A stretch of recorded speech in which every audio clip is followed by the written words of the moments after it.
শুভ দীপাবলি। কালী পুজো পরিক্রমার আরও একটা এপিসোডে আপনাদের স্বাগতম। এখন আমরা রয়েছি আদি বালিগঞ্জ সর্বজনীনে।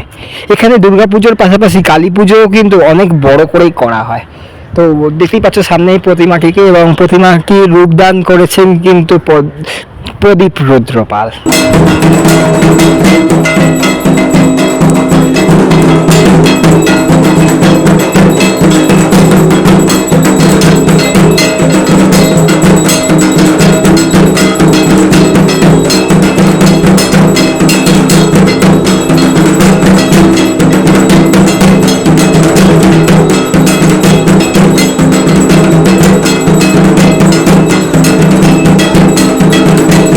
এখন রয়েছি আমরা যাদবপুর সুলেখা মোড়ে, শ্যামাপল্লী শ্যামা সংঘের পুজোতে। খুব সুন্দর একটি পুজো কিন্তু এখানে হয়, মানে কলকাতার মধ্যে থিমের কালী পুজো। তো বুঝতেই পারছো যে খুব সুন্দরভাবে কিন্তু এখানে সাজিয়ে তোলা হয়েছে। আমাদের যে স্বাধীনতা আন্দোলন ছিল, বিদেশি পণ্য বয়কট করা, স্বদেশি পণ্যকে আপন করে নেওয়া, মানে মায়ের দেয়া মোটা কাপড় মাথায় তুলে নেড়ে ভাই, ওই ধরনের জিনিস কিন্তু এখানে তুলে ধরা হয়েছে এই মণ্ডপের মাধ্যমে। এবং প্রতিমাটিতেও রয়েছে কিন্তু পুরো স্বদেশি আনার ছাপ।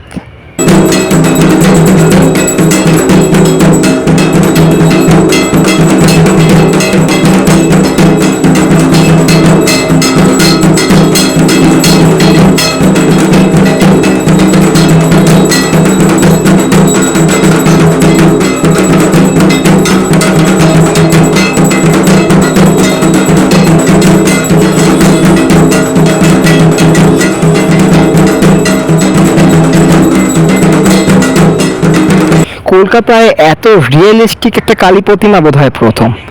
মানে কি সুন্দরভাবে এখানে সাজিয়ে তোলা হয়েছে, প্রতিটা ডিটেলসের সাথে বোঝা যাচ্ছে। দেখো, আর তার মধ্যে হাতে কিন্তু দেওয়া হয়েছে ভারত মায়ের এখানে পতাকা, ভারতের যে পতাকাটা রয়েছে সেটা, মানে এখানে ঠিক যেন মা কালীকে আমরা ভারত মা রূপে দেখতে পাচ্ছি এই পুজোটাতে।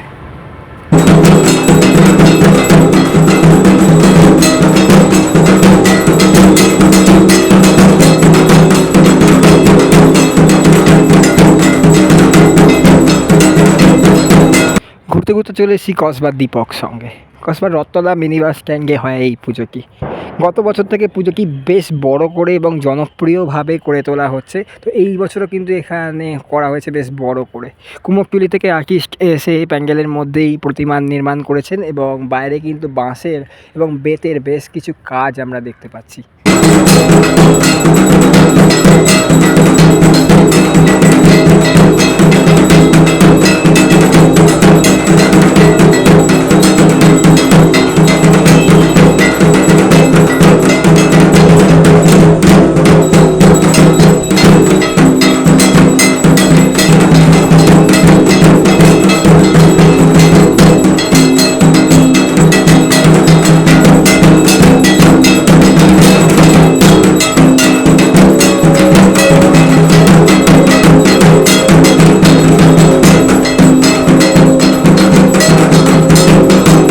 কালী পুজো মানেই ভূতের প্যান্ডেল, আর ভূতের প্যান্ডেল মানেই রসা শক্তি সেবকের শ্মশানকালী।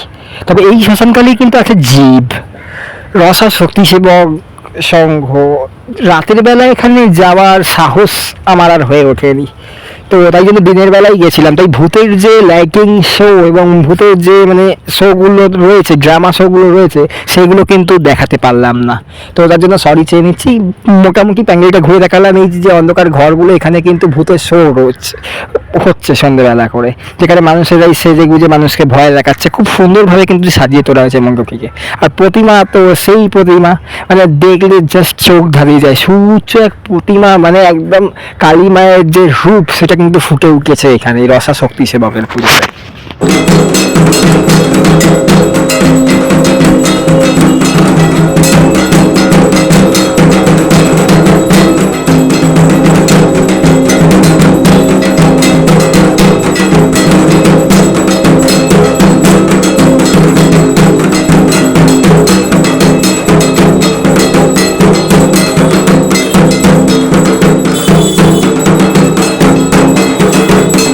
রসা শক্তি সেবক সঙ্গে যদি আসতে চাও তাহলে কুদঘাট মেট্রো থেকে নেমে জাস্ট 5 মিনিটের হাঁটা পথে চলে এসো রসা শক্তি সেবক।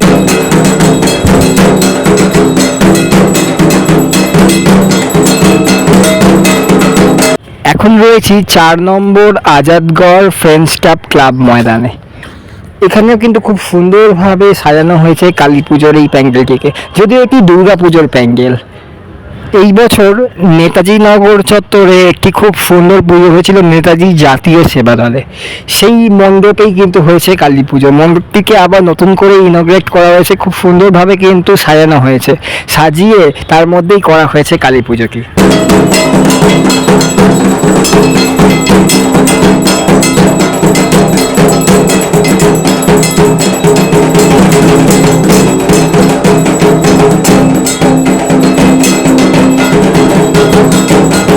ঘুরতে ঘুরতে চলে এসেছি বিজয়গড় 6-এর পল্লীতে।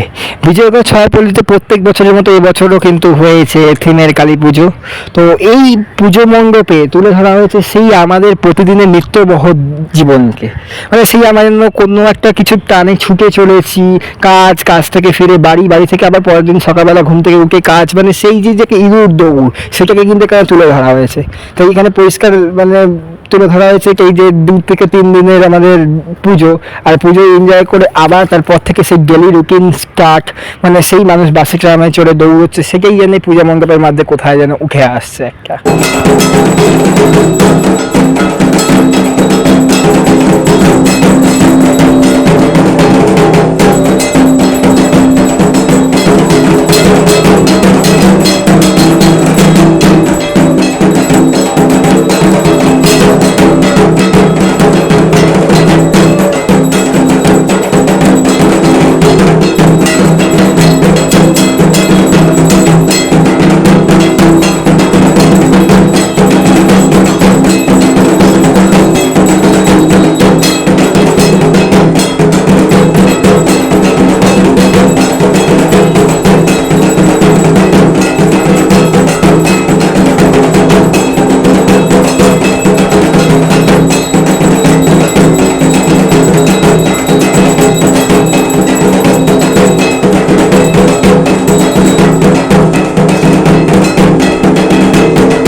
এসে গেছি এখন বাঘাযতীন মৈনাক সংঘে। এখানে কিন্তু এবারে বিপ্লবীদের যে জীবনের সংগ্রাম সেটাকে তুলে ধরা হয়েছে। ক্ষুদিরামের জীবনের যে সংগ্রাম, ক্ষুদিরাম যে আত্মবলিদান দিয়েছিল দেশের সেবাতে, সেইটাই কিন্তু এখানে মূলত তুলে ধরা হয়েছে, এবং তার সঙ্গে আরও অন্যান্য স্বদেশী বিপ্লবীদের প্রসঙ্গও কিন্তু এখানে উঠে এসছে। এই পুজোটিও রাত্রে আসা পসিবল হলো না, লাইক অ্যান্ড সাউথ যে শো ছিল এবং যে লাইভ এখানে করা হচ্ছিল, বিভিন্ন বিপ্লবীদের জীবনীগুলো যে তুলে ধরা হচ্ছিল সেটা দেখানো পসিবল হলো না, কিন্তু মণ্ডপটিকে দেখালাম। মণ্ডপটি কিন্তু পুরো একটা স্বদেশী ফ্রেমে তৈরি করা হয়েছে।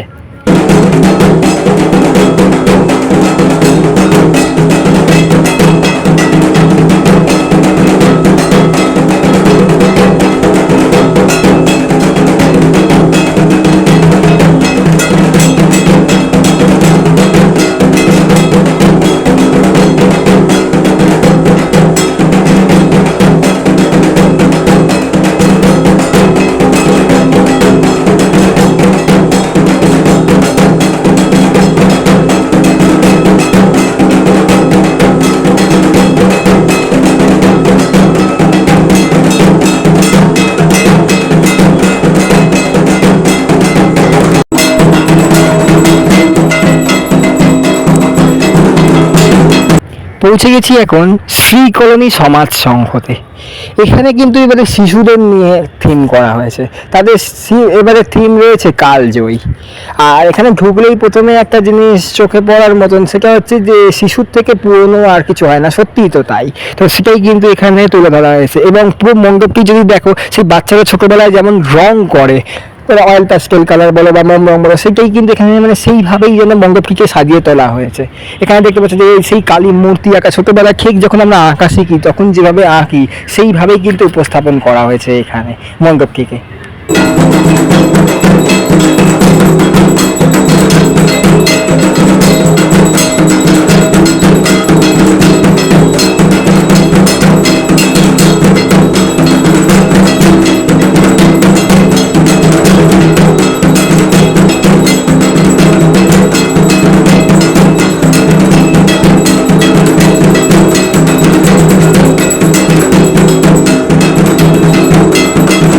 প্রতিমাটির গায়ের রং যদি বলে সেটাও কিন্তু সেই বাচ্চারা যেমনভাবে কালার করে, মানে আধা খেঁচা করে কিছু কিছু জায়গা বেরিয়ে যায়, ঠিক সেইভাবে কিন্তু কালার করা হয়েছে। আমি জুম করে যতখানি দেখালাম দেখো, বুঝতে পারছো সেইভাবে কিন্তু রং করা হয়েছে। একটা পুরো একটা যেন বাচ্চাদের ওপরেই কিন্তু এই থিমটিকেও করা হয়েছে।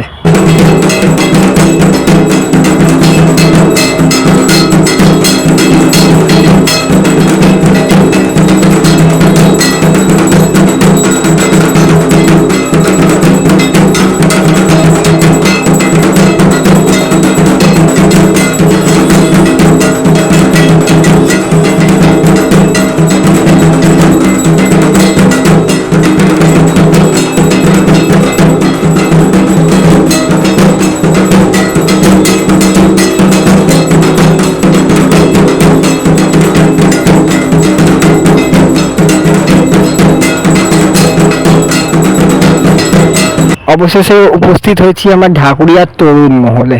আর এখানে কিন্তু প্রত্যেকবার বিশাল বড় এক কালী প্রতিমা আমরা দেখতে পাই, এবছরও দেখতে পেলাম সেমনই এক বড় কালী প্রতিমা।